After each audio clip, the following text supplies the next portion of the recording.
6월 22일 오늘의 말씀 사도행전 24장 1절에서 23절입니다.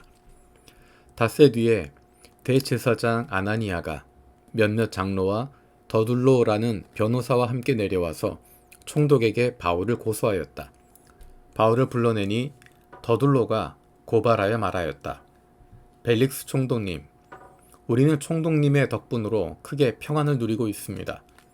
그리고 각하의 선견지명의 덕택으로 이 나라에서는 개혁을 많이 이룰 수 있었습니다.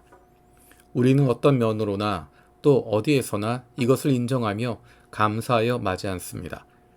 나는 총독님을 오래 방해하지 않겠으니 너그러우신 마음으로 우리의 고발을 잠깐 들어주시기 바랍니다. 우리가 본 바로는 이 자는 연병 같은 자요, 온 세계에 있는 모든 유대 사람에게 소란을 일으키는 자요, 나사렛 도당의 우두머리입니다. 그가 성전까지도 더럽히려고 하므로 우리는 그를 붙잡았습니다. 총독님께서 친히 그를 신문하여 보시면 우리가 그를 고발하는 이유를 다 아시게 될 것입니다. 그러자 유대 사람도 이에 합세하여 그의 말이 모두 사실이라고 주장하였다. 그때 총독이 바울에게 말하라고 머리를 끄덕이니 바울이 대답하였다. 총독님께서 여러 해 동안 이 나라의 재판장으로 계신 것을 내가 알고 있습니다. 그러므로 나는 기쁜 마음으로 내가 한 일을 변호하겠습니다. 내가 예루살렘에 예배하러 올라간 지 열 이틀밖에 되지 않았다는 것은 총독님께서도 곧 아실 수 있습니다. 그리고 나를 고발한 사람들은 내가 성전에서나 회당에서나 성내에서 누구와 논쟁을 하거나 군중을 선동해서 모으거나 하는 것을 보지 못하였습니다. 지금 그들은 내가 한 일을 들어서 고발하고 있지만 총독님께 아무 증거도 제시할 수 없습니다. 그러나 나는 총독님께 이 사실을 고백합니다. 그것은 내가 그들이 이단이라고 하는 그 도를 따라 우리 조상의 하나님을 섬기고 율법과 예언서에 기록되어 있는 모든 것을 믿는다는 사실입니다. 그리고 나는 하나님께 소망을 두고 있는데 나를 고발하는 이 사람들도 그 소망이 이루어지기를 고대하고 있습니다. 곧 그것은 의로운 사람들과 불의한 사람들의 부활이 장차 있으리라는 것입니다. 그러므로 나도 언제나 하나님과 사람들 앞에서 거리낌 없는 양심을 가지려고 힘쓰고 있습니다. 나는 내 결애에게 구제금을 전달하고 하나님께 제물을 바치려고 여러 해 만에 고국에 돌아왔습니다. 그들은 내가 제물을 바치는 절차로 성전에서 정결 예식을 행하는 것을 보았을 뿐이고 내가 작당을 하거나 소동을 일으키는 것을 보지 못하였습니다. 그 자리에는 아시아에서 온 몇몇 유대 사람이 있었는데 내가 한 일을 들어 고발할 것이 있으면 그 사람들이 총독님 앞에 나타나서 고발했어야 마땅할 것입니다. 그렇지 않으면 내가 의회 앞에 끌려가서 섰을 때 이 사람들이 내게서 무슨 잘못을 찾아냈는지 그것을 말하라고 해보십시오. 다만 나는 그들 가운데 서서 말하기를 오늘 내가 여러분에게 재판을 받고 있는 것은 죽은 사람들의 부활과 관련된 문제 때문입니다 하는 이 한마디 말을 부르짖었을 뿐입니다. 벨릭스는 그 도와 관련된 일을 자세히 알고 있었으므로 천부장 루시아가 내려오거든 당신들의 소송을 처리하겠소 하고 말하고서 신문을 연기하였다. 그리고 백부장에게 명령하여 바울을 지키되 그에게 자유를 주고 그의 친지들이 돌보아 주는 것을 막지 말라고 하였다. 아멘.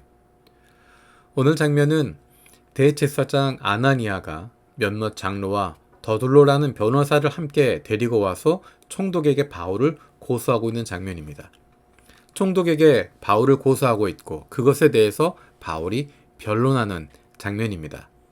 바울이 이야기하는 것을 보면 명확하게 어떤 것이 문제가 있는지 그들의 고소한 내용의 잘못이 무엇인지 분명한 이야기를 하고 있습니다. 그러는 가운데 바울은 자신이 믿고 있는 것에 대해서 분명하게 이야기합니다. 14절, 15절, 16절이 이렇게 이야기합니다. 그것은 내가 그들이 이단이라고 하는 그 도를 따라 우리 조상의 하나님을 섬기고 율법과 예언서에 기록되어 있는 모든 것을 믿는다는 사실입니다. 그리고 나는 하나님께 소망을 두고 있는데 나를 고발하는 이 사람들도 그 소망이 이루어지기를 고대하고 있습니다. 곧 그것은 의로운 사람들과 불의한 사람들의 부활이 장차 있으리라는 것입니다. 그러므로 나는 언제나 하나님과 사람들 앞에서 거리낌 없는 양심을 가지려고 힘쓰고 있습니다. 바울은 하나님을 믿는다라고 이야기합니다. 그동안 그가 배워왔던 것들, 율법을 통해서 예언서를 통해서 배워왔던 것들, 그래서 알았던 하나님에 대해서 이제 올바르게 알게 된 것입니다. 예수 그리스도를 통해서 하나님이 어떤 분이신지를 진정으로 깨닫게 됩니다. 나름대로 하나님에 대해 열심히 있었고 열정이 있었던 바울은 예수님을 만난 이후에 하나님이 어떤 분이신지를 올바르게 깨닫게 됩니다. 그가 그동안 공부했던 성경의 내용들, 예언서들과 율법서의 내용이 어떤 것인지를 올바르게 깨닫게 됩니다. 예수님을 만나고 일어난 일입니다. 예수를 만나지 않으면 하나님이 어떤 분인지를 알지 못합니다. 우리가 어떻게 예수님을 만날 수 있습니까? 성령을 통해서 그분이 우리 안에 거하시게 됩니다. 성령을 통하지 않고서는 하나님이 어떤 분이신지를 알아갈 수 없습니다. 그래서 예수님께서 제자들에게 성령을 보내주셨고 예수님을 믿는 우리들에게 성령을 부어주시는 것입니다. 그로 말미암아 하나님이 어떤 분이신지를 알아가게 되는 것입니다. 그리고 바울이 이야기하는 또 한 가지는 우리에게는 그 하나님 앞에 나아갈 순간이 있다고 하는 것을 분명히 이야기합니다. 의로운 사람과 불의한 사람들의 부활이 장차 있으리라는 것입니다. 바울이 하나님과 사람들 앞에서 거리낌 없는 양심을 가질 수 있었던 이유, 그렇게 살아갈 수 있는 힘은 바로 여기에 있습니다. 부활이 장차 있다고 하는 것을 믿는다고 하는 것은 하나님의 심판이 있음을 믿는 것입니다. 그리고 그 주님의 오심을 기다리는 것입니다. 그것이 초대교회 우리의 믿음의 선배들의 고백인 마라나타라고 하는 고백입니다.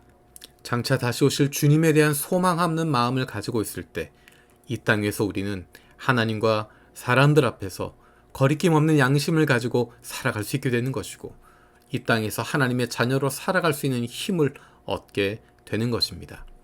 임마누엘 하시는 하나님, 그리고 마라나타 주님 오십시오 하는 이 믿음이 우리의 힘입니다. 살아계신 아버지 하나님 감사드립니다. 하나님께서 임마누엘 우리와 함께 하심을 감사드립니다. 그리고 다시 오실 주님 마라나타 기다립니다. 날마다 성령으로 충만하여 임마누엘의 기쁨과 마라나타의 기대로 살아갈 수 있는 하나님의 자녀들 되게 하여 주옵소서.